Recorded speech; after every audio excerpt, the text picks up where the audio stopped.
예레미야는 그 별명이 눈물의 선지자입니다. 눈물을 흘리지 않을 수가 없지요. 다윗 왕이 세운 나라가 망하는 것을 보았으니까요. 그 다윗 왕의 후손으로서 마지막 왕이었던 시드기야 왕은 도망가다가 잡혀가지고 자기 눈앞에서 바벨론의 군대 장관이 자기 두 아들을 죽이는 것을 보았습니다. 그걸 마지막 보고 난 다음에 바벨론 왕의 명령으로 시드기야 왕의 이스라엘의 마지막 왕의 두 눈을 뺐습니다. 그리고 잡아가서 감옥에 가뒀어요. 왕들과 왕족들과 함께 잡혀간 사람이 4천 수백 명입니다. 예루살렘 성벽이 무너지고 예루살렘 성전에 입혔던 금을 다 벗겨가고 안에 있던 그릇들을 다 빼앗아가고, 그리고 난 다음에는 불을 지르고, 그래서 성전이 불탔습니다. 솔로몬이 지었던 그 성전이 불타고 재가 됐습니다. 폐허가 됐습니다. 어떻게 울지 않을 수가 있겠습니까? 그런데 그 폐허에서, 그 참담한 상황 속에서 하나님의 말씀이 예레미야에게 임하였습니다. 여호와의 말씀이니라. 보라, 때가 이르리니 내가 다윗에게 한 의로운 가지를 일으킬 것이다. 한 가지가 다윗에게서 날 터인데, 죽었나 싶은 그 둥치에서 한 가지가 날 터인데 그것은 의로운 가지라. 그가 왕이 되어 지혜롭게 다스리며 세상에서 정의와 공의를 행할 것이며 그의 날에 유다는 구원을 받겠고 이스라엘은 평안히 살 것이며 그의 이름은 여호와 우리의 공의라 일컬음을 받으리라. This is the name by which he will be called, the Lord our righteousness. 주님은 우리의 의가 되신다. 여호와는 우리의 의이시다. 여호와 찌드케누. 여호와의 이름 중에 하나가 여호와는 우리의 의라는 뜻, 여호와 찌드케누입니다. 하나님 자신이 자기의 이름을 여호와는 우리의 의라고 부르라고 말씀하셨습니다. 나를 부를 때 너희가 여호와는 우리의 의가 되십니다, 이렇게 불러라 하고 말씀하신 것입니다. 만일 누군가가 여호와는 우리의 의라는 말을 뒤집어서 거꾸로 우리가 여호와의 의가 되었습니다 하고 말한다면 그 순간부터 기독교는 존재하지 않습니다. 그건 일반 종교가 되고 말 것입니다. 기독교는 자신의 선행을 통하여 구원을 이루려는 다른 세상 종교 중에 하나가 되고 말 것입니다. 그 말은 기독교에도 역시 구원의 희망이 없다 하는 말입니다. 인간의 선행으로 구원받을 사람이 세상에 아무도 없습니다. 여호와께서 우리를 구원해 주셔야 합니다. 여호와의 의가 우리의 의가 되어야 합니다. 여호와는 우리의 의, 이 이름 속에 담겨 있는 세 가지의 중요한 의미, 이 의미들을 여러분과 함께 오늘 나누며 은혜를 받으려고 합니다. 첫째로, 여호와 우리의 의라는 이름은 우리 모두가 죄인이라는 사실을 전제합니다. 만일 우리가 죄인이 아니라면은, 만일 우리가 날 때부터 의인으로 태어났다면은 10,000명 중에 1,000명 중에 1,000,000명 중에 하나라도 날 때부터 의인으로 태어났다면 하나님이 우리의 의가 되실 필요가 없습니다. 그러나 우리 모두가 죄인이기 때문에 그 죄로부터 벗어나야 할, 의롭게 되어야 할 절대 필요가 있기 때문에 하나님께서 우리의 의가 되시겠다고 스스로 약속하신 것입니다. 어떤 사람이 불쑥 다가가서 당신은 죄인입니다 하고 말하면 대부분의 사람들은 하나같이 당황하며 불쾌한 반응을 보일 것입니다. 내가 왜 죄인입니까? 나는 죄인 아닙니다. 만약에 여기에 있는 우리 모두에게요, 누가 갑작스럽게 당신은 죄인입니다 하면은 대부분이 무슨 죄를 내가 지었는데요, 이렇게 반응할 것입니다. 예수님께서 세상에 오셔서 제일 먼저 하신 말씀이 회개하라, 천국이 가까웠느니라 하신 말씀이었습니다. 듣는 모든 사람들이 회개해야 할 죄가 있다는 말씀입니다. 마태복음 9장에 보면 예수님께서 세리마태, 이스라엘 사람, 특별히 바리새인들이 나라 팔아먹고 백성의 피를 빨아먹는 세금, 로마를 위해서 세금 걷어주는 사람들, 세리들을 싫어하고 미워했습니다. 죄인으로 취급했습니다. 그 세리 마태를 예수님이 제자로 부르시고, 마태가 예수님과 다른 제자들을 자기 집에 초청해서 그날 그 집에 가 예수님 식사하실 때에 세리 마태와 같은 부류의 사람들이, 죄인들이 거기에 몰려왔습니다. 바리새인들, 스스로 의롭다고 여기고 자랑하는 바리새인들이 예수님의 제자들에게 항의했습니다. 너희 선생은 도대체 어떻게 된 거냐?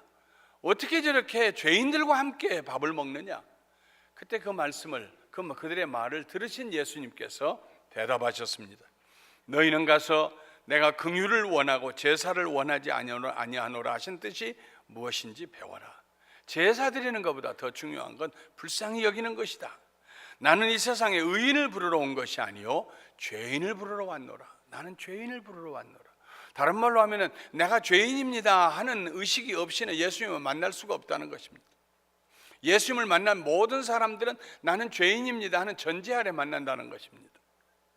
로마서 3장 9절부터 12절에 그러면 어떠하냐? 우리는 나으냐? 결코 아니라 유대인이나 헬라인이나 다 죄 아래에 있다고 우리가 이미 선언하였느니라.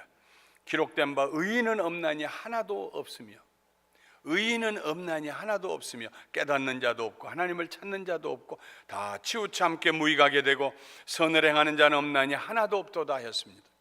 신약만 그렇게 말씀한 게 아닙니다. 구약에도 보면 이사야 64장 6절에 무릇 우리는 다 부정한 자 같아서, 깨끗지 못한 부정한 자 같아서 우리의 의인은, 우리가 스스로 나는 의롭다 하고 말하는 우리의 의인은 다 더러운 옷 같으며 우리는 다 잎사귀같이 시들므로 우리의 죄악이 바람같이 우리를 몰아가나이다.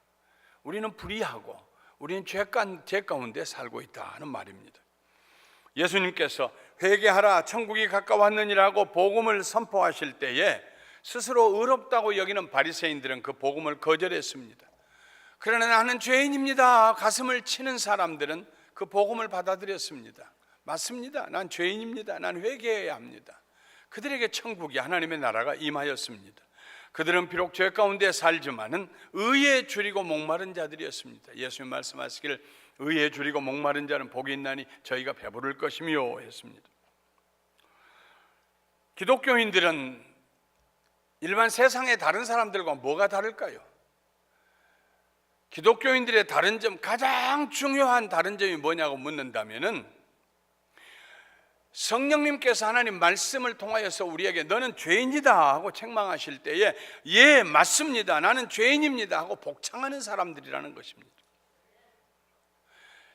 요한일서의 사도 요한은 그것을 자백이라는 말로 표현을 했습니다. 맞습니다. 나는 죄인입니다.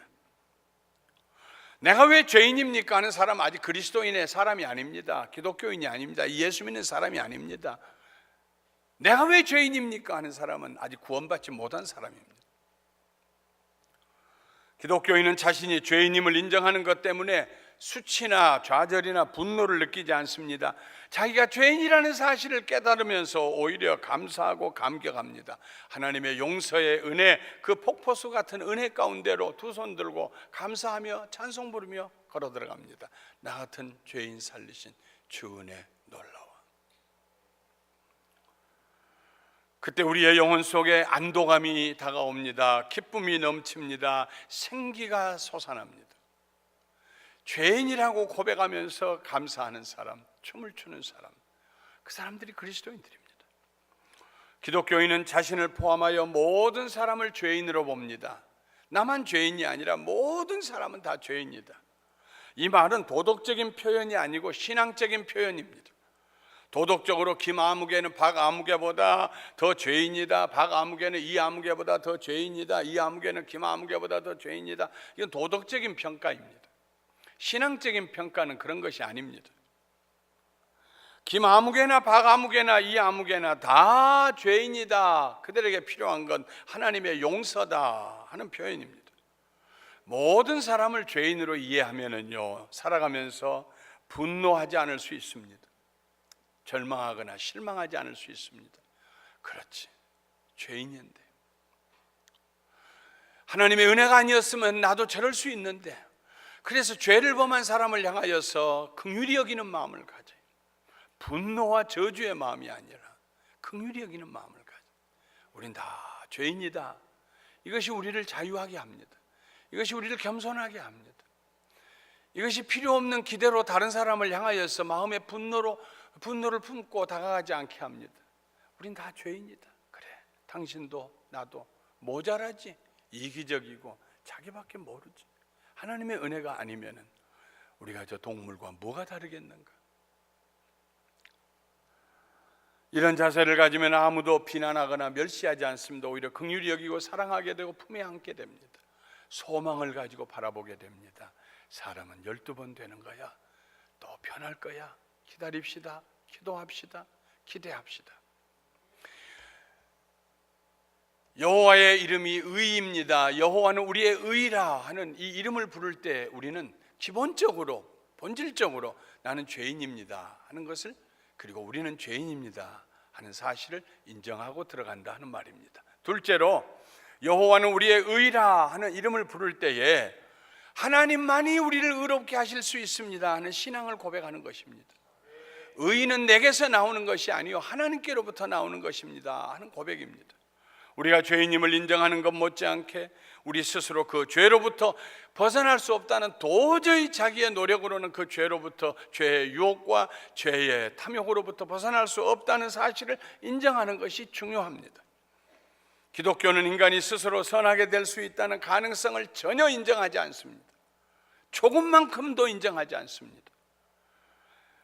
차라리 표범이 자기 몸에 있는 반점을 없애는 것이 더 쉬울 것입니다.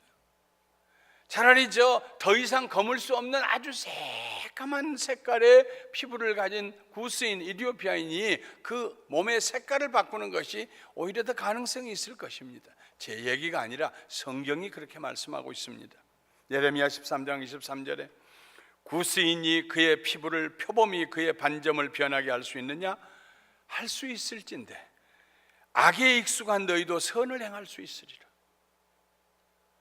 구스인이 그 피부 색깔을 바꿀 수 있고 표범이 자기 몸에 있는 반점을 바꿀 수 있다면은 악에 익숙한 너희가 선을 행할 수 있으리라. 다른 말로 하면은 선을 행할 능력이 우리에게 없다는 그런 선언입니다.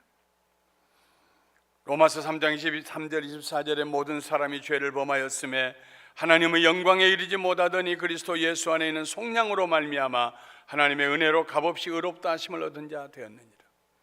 아무도 하나님 앞에서 의롭다 함을 받을 수가 없어요. 하나님의 영광 가운데 나갈 수가 없어요. 그러나 하나님의 은혜로 우리가 값없이 돈 안 내고 수고하지 아니하고 의롭다 함을 받았다. 이것이 기독교의 진리입니다. 그 다음에 연결된 25절 26절에 이 예수를 하나님이 그의 피로써 믿음으로 말미암는 화목제물로 세우셨으니 이는 하나님께서 길이 참으시는 중에 전에 지은 죄를 간과하심으로 자기의 의로우심을 나타내려 하심이니 곧 이때 자기의 의로우심을 나타내사 자기도 의로우시며 또한 예수 믿는 자를 의롭다 하려 하심이라. 이 말씀 속에는 세 가지의 뜻이 있습니다. 첫 번째는 하나님의 목적이 여기에 기술되어 있습니다. 하나님의 목적, 하나님이 목적을 가지고 그의 아들을 세상에 보내셨다는 것입니다. 여기에는 또한 하나님의 수단이 기술이 되어 있습니다. 하나님께서 우리를 의롭게 하시려고 하는 수단으로 그의 아들을 사용하셨다는 것입니다. 십자가 위에서 그의 아들의 피를 통하여서 화목 제물이 되게 하심으로 하나님과 우리가 화목하게 되는 그 수단으로 그의 아들의 피를, 그의 생명을, 피에는 생명이 있습니다. 그의 아들의 생명을 이용하셨다는 것입니다. 예수님이 죽으심으로 우리를 살게 하셨다는 것입니다. 이 말씀 속에는 하나님이 이루신 일의 결과가 있습니다. 하나님께서 우리의 죄를 대신하여 예수님을 십자가 위에서 죽게 하신 것은 자기의 의로움을 나타내기 위하심이라 했습니다. 이건 과시가 아닙니다. 나는 하나님이다, 나는 이렇게 의롭다, 이걸 과시하기 위해서가 아닙니다. 예수님을 십자가 위에서 그의 아들을 보내시고 죽게 하심으로 우리를 구원하시는데, 그의 아들을 죽게 하신 그것은 우리를 의롭게 하셨다는 걸 증명하셨다는 것입니다. 하나님이 뭐가 부족해서 자랑하십니까? 증명하신 것입니다. 내가 내 아들의 피로 말미암아 너희 죄를 사하고 너희를 내 자녀로 삼았다, 증명했다 하는 것입니다. 이 하나님이 계획하신, 목적하신 일, 하나님의 수단, 그리고 하나님이 만드신 결과, 이걸 믿음으로 받아들일 때에 비로소 우리는 죄 사함을 받고 하나님 앞에 구원을 받게 됩니다. 우리가 할 일은 하나밖에 없어요. 믿는 일밖에 없어요.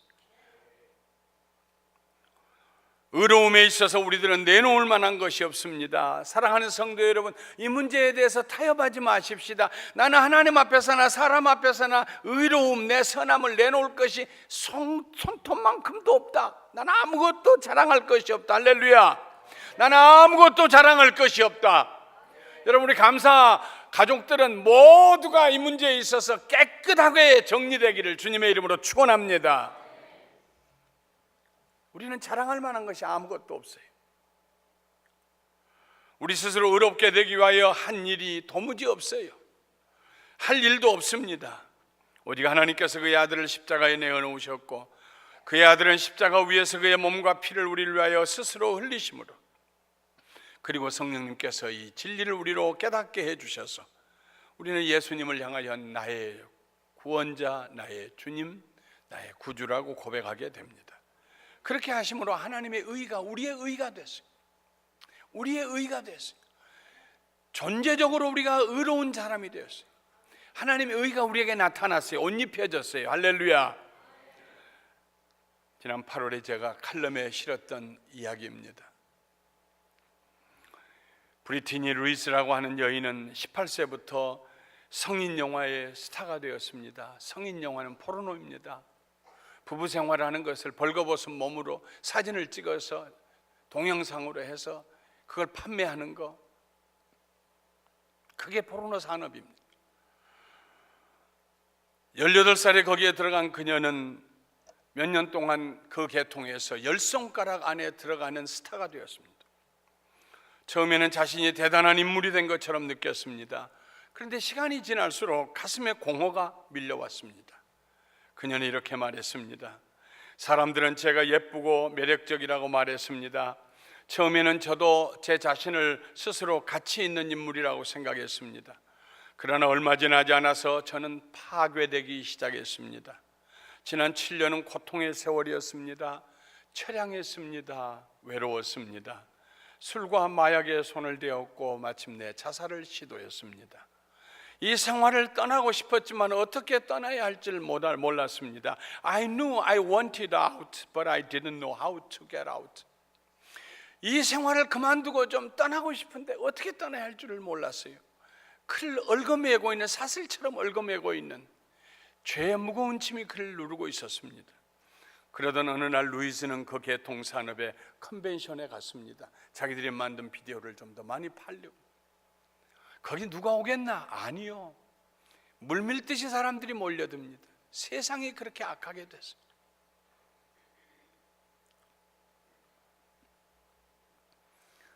그 컨벤션에서 이상한 소리가 들려왔습니다. 예수님은 포르노 스타를 사랑하십니다. Jesus loves a porn star. 세상에 누가 저렇게 소리를 지르는 거야? 그 사람들을 찾아가 보았더니 그 사람들이 조그만 쪽복음, 요한복음이라고 하는 조그만 복음서를 주었습니다. 그 책의 겉표지에는 성경이라는 말이 없었습니다. 수염난 비행기에 비행사의 얼굴이 그려져 있었습니다. 표지를 넘기니까 정말로 예수님은 폰스타를 사랑하실까요? 하는 질문이 써 있었습니다. 그리고 그 아래에는 그럼요, 그것은 사실입니다. 예수님께서 목사님을 사랑하신 것처럼 사랑하는 남편과 함께 아름다운 가정을 이루고 아이들을 축구 시합장에다 데려다주는 중년 부인 사커 마음을 사랑하시는 것처럼 하나님은 거짓말쟁이를 사랑하십니다. 도둑도 사랑하시고요, 장녀를 사랑하시는 것처럼 포르노스타도 사랑하십니다. 그렇게 써 있었습니다. 세상에 나를 사랑하는 분이 있다니, 그분을 알고 싶었습니다. 예수님의 사랑을 알고 싶었습니다. 그래서 교회에 나갔습니다. 그리고 거기서 예배를 드리면서 하나님의 사랑을 깨닫기 시작합니다. 성경을 사서 읽기 시작했습니다. 예수님 믿고 거듭나서 구원을 받은 루이스는 자신처럼 처절하게 스스로를 파괴시켜가고 있는 다른 포르노스타 친구들에게 예수님을 전했습니다. 그 중에 어떤 친구는 예수님께로 돌아왔습니다. 지금 루이스는 저 샌디에고에서 가족과 함께 살면서 훨씬 더 적은 돈을 받는 그런 직장에서 생활하며 신학을 공부하고 있습니다. 언젠가 나는 주의 복음을 전하며 그런데 몸을 버리고 빠져있는 그런 사람들을 구원하겠다. 자기가 아무리 애를 써도 거기서 벗어날 수 없었는데 하나님의 말씀이 루이스를 건져냈습니다. 어떻게 나 같은 사람이 어떻게 깨끗해질 수 있겠는가? 비누로 닦아서 깨끗해지겠는가? 양잿물로 빨아서 깨끗해지겠는가? 근데 하나님께서 그를 깨끗하게 하셨습니다. 의롭게 하셨습니다. 하나님의 딸로 삼아주셨습니다. 여호와는 우리의 의, 이 이름 속에는 하나님만이, 오직 하나님만이 우리를 의롭게 해주실 수 있다는 놀라운 진리가 담겨져 있습니다. 셋째로, 여호와는 우리의 의라는 이름은 하나님께서 우리를 계속해서 의롭게 만들어 주신다는 의미가 있습니다. 한번 의롭게 됨으로 끝나는 것이 아닙니다. 하나님의 나라에 들어갈 때까지 우리는 계속하여 의로운 상태를 유지해야 합니다. 다시 옛 생활로 돌아갈 수가 없습니다. 다시 죄의 종이 될 수가 없습니다. 그러면 우리가 선물로 받은 그 의로움을 어떻게 유지할 수 있을까요? 하나님께서 우리를 붙들어 주시기 때문에 유지할 수 있습니다. 그걸 우리는 믿어야 합니다. 로마서 8장에 그런즉 이 일에 대하여 우리가 무슨 말하리요? 만일 하나님이 우리를 위하시면 누가 우리를 대적하리요? 자기 아들을 아끼지 아니하시고 우리 모든 사람을 위하여 내어주시니가 어찌 그 아들과 함께 모든 것을 우리에게 주시지 아니하겠느냐? 누가 능히 하나님의 택하신 자들을 고발하리요? 의롭다 하신 이는 하나님이시니 누가 정죄하리요? 죽으실 뿐 아니라 다시 살아나신 이는 그리스도시니 그는 하나님 우편에 계신 자여 우리를 위하여 간구하시는 자시니라.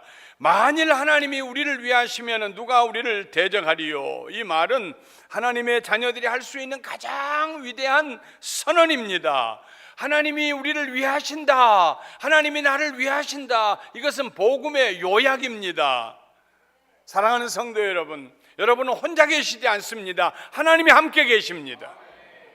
하나님이 여러분을 위하십니다. 누가 대적합니까? 누가 건드릴 수 있습니까?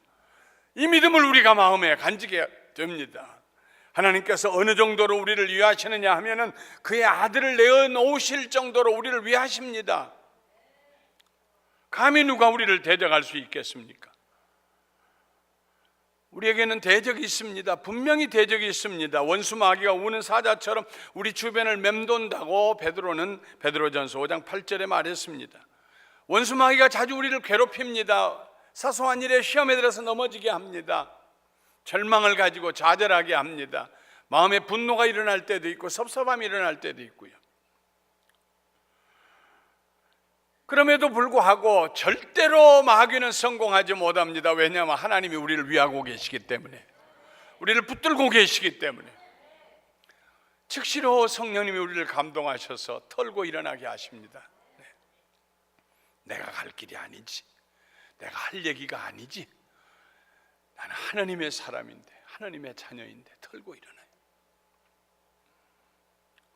우리의 대적이 우리를 하나님께로부터 절대로 빼앗을 수 없습니다. 하나님께서 그의 아들의 피로 우리를 값주고 사셨기 때문입니다. 하나님께서 우리를 절대로 놓으실 수가 없습니다. 절대로 놓으실 수가 없습니다. 우리를 구원하신 하나님은 하나님 나라 갈 때까지 여러분 손 붙잡고 절대로 놓지 않고 인도해 가실 것입니다. 아멘. 한번 따라서 해보세요. 하나님이 나를 위하신다. 하나님이 나를 위하신다. 하나님이 나를 위하신다. 누가 나를 대적하겠습니까? 사랑하는 성도 여러분, 누가 나를 고소하겠습니까? 우리는 하나님의 자녀로서, 위대한 자녀로서, 가치 있는 자녀로서 이 세상을 살 때에도 가치 있는 삶을 살다가 하나님의 나라에 가서 하나님을 예배하는 하나님의 자녀들, 영광스러운 자녀들이 될 줄 믿습니다. 말씀을 마치겠습니다. 여호와의 말씀이니라. 보라, 때가 이르리니 내가 다윗에게 한 의로운 가지를 일으킬 것이라. 그가 왕이 되어 지혜롭게 다스리며 세상에서 정의와 공의를 행할 것이며 그의 날에 유다는 구원을 받겠고 이스라엘은 평안히 살 것이며 그의 이름은 여호와 우리의 공의라 일컬음을 받으리라. The Lord is my righteousness. 주님이 나의 의가 되십니다. 예레미야는 폐허가 된 예루살렘 성에서 희망이 없어졌어요. 성벽이 무너졌어요. 성전이 불탔어요. 다 부서졌어요. 폐허예요. 그런데 그 폐허의 잿더미 위에 서서 하나님의 말씀을 받았습니다. 내가 다윗의 집에 한 가지가 일어나게 하리라. 의로운 가지가 일어나게 하리라. 그분이 누구십니까? 예수님입니다. 다윗의 후손으로 세상에 오신 예수님이십니다. 왕의 왕으로 세상에 오신 분이요, 우리를 구원하시고 우리의 목자가 되시고 선한 목자가 되시는 예수님이십니다. 우리를 위하여 생명을 내놓으신 예수님이십니다. 그분이 바로 다윗의 뿌리에서 나온 의로운 가지입니다. 이제 성탄절이 두 주 앞으로 다가왔습니다. 예수님이 세상에 오신 성탄절을 우리는 축하합니다. 예수님이 세상에 오신 목적은 우리를 위한 의로운 가지가 되기 위해서 오셨습니다.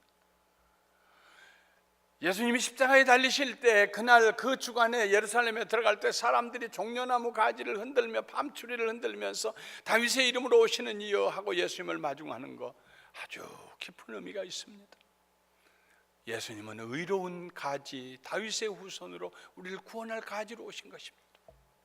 사랑하는 성도 여러분, 이번 성탄절에 이런 은혜가 우리를 의롭게 하시기 위해서 오신 예수님을 맞이하고 그분을 사랑하고 그분을 예배하고 감격하는 그런 은혜가 넘치시기를 주님의 이름으로 축원합니다. 어떻게 세상 사람들과 술잔을 기울일 수 있습니까? 어떻게 음담패설하는 자리에 앉아 있을 수가 있습니까? 우리를 구원하시고 우리를 의롭게 만드시기 위해서 오신 하나님의 아들, 죽으시기 위해서 오신 하나님의 아들의 탄생을 기념하는 이 성탄절, 하나님의 성령님께서 여러분과 저의 마음을 더욱 거룩하게 하여 주시어서 여호와 찌드케누, 여호와는 나의 의가 되십니다 고백하시며 의로운 이 2013년 연말을 승리하며 지나시기를 예수님의 이름으로 축원합니다. 축원합니다. 축원합니다.